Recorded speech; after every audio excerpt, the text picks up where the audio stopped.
Prince Hall Masonry started here in Boston, Massachusetts on March 6, 1775, where Prince Hall and 14 other men of color journeyed to Castle Island, which was called then Castle William Island in Dorchester Bay, and they were made Masons by a white Irish lodge. They tried to become Masons here in Boston through the Grand Lodge of Massachusetts, but they were denied.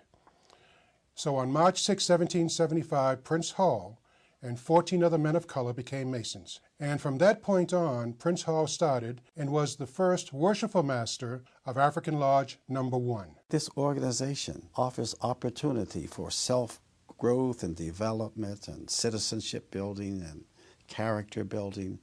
And I'm sure Prince Hall saw this as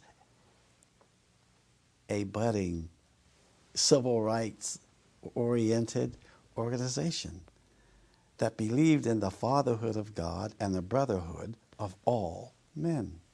He was a leader in the community back in the late 1700s. He had several petitions put in to the legislature and the selectmen, but his main interest at the time seemed to be education of black children. So he went about establishing the first black school in Boston. And that was Prince Hall's main interest, but then he also fought for the end of slavery and slave trade. He put petitions in for that.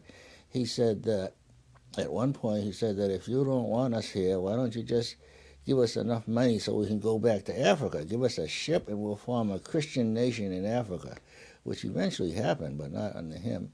But he was way ahead of his time in all these issues, and a brilliant man, and it's really hard to discern how he did all these things in that day when most blacks were slaves.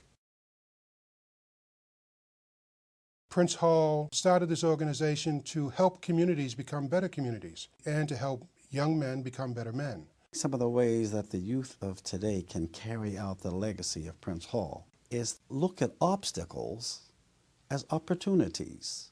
Now, I know that that's often said, and it's almost like, yeah.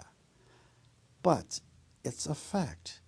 It's like in bodybuilding or anything else.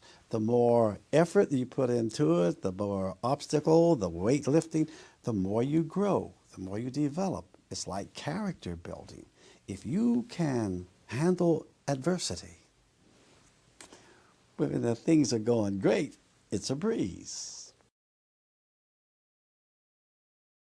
This contest, Who is Prince Hall, gives all of us an opportunity to relate with our elders, the elders relating with the children, learning about a man that represents all of us. The contest, of course, also opens an avenue for travel, for they find out there's Prince Hall Masons all over the country. They find out there's schools, the president of the schools are Prince Hall Mason, and it just grows. The Prince Hall contest is going to give kids some knowledge of Prince Hall, his legacy, Prince Hall Masonry, and exactly who Prince Hall was and what he was all about. As you learn about Prince Hall, you will learn how he influenced our culture. And when we relate to each other,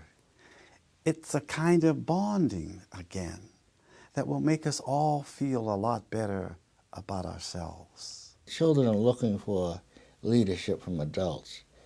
So the adults could serve as a vehicle for interesting them in Prince Hall. Secondly, Prince Hall Masons themselves can work with young people as tutors, as any kind of assistance that they may need in furthering their careers.